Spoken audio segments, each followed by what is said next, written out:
Почитувани граѓани, сведоци сме на немили настани кои сметавме дека се далеку зад нас и кои верувавме дека никогаш нема да се повторат на нашето европско тло.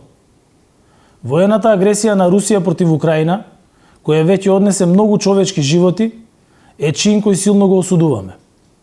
Тоа е кршење на меѓународното право и е закана за евроатлантската безбедност.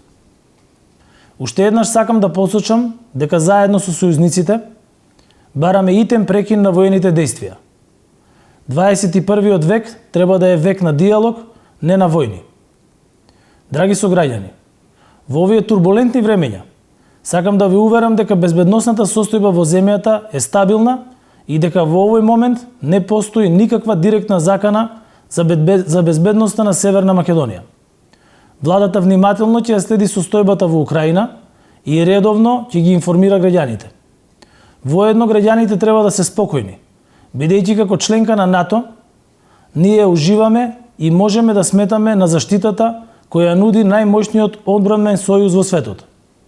Иако нашата желба е да се избегнат ситуации како оваа, сепак во вакви услови на голема безбедносна дестабилизација, сваќаме колку е значајно да сме дел од најмоćниот воено-политички сојуз.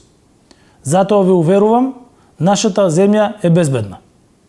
Но поголемите предизвици кои стојат пред нас се економски.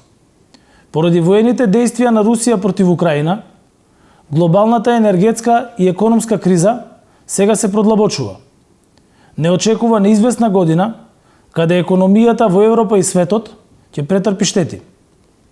Би сакал да ве уверам дека владата одблиску ги следи промените во светските економски текови и како и досега ќе делува максимално одговорно и во најдобар интерес на заштитата на интересите на домашната економија и финансиската состојба на граѓаните.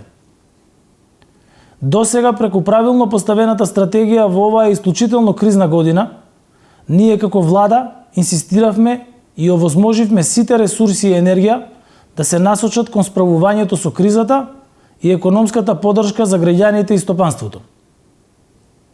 Ги покачивме платите, ќе се покачат пензиите и финансиски ги поддржуваме компаниите. Така ќе продолжиме и понатаму. Глобалните пазари се најпогодени од руско-украинската војна, а нашата изложеност кон овие две економии е мала. Нема присуство во финансискиот сектор, а странските инвестиции се под 1% од вкупните вредности.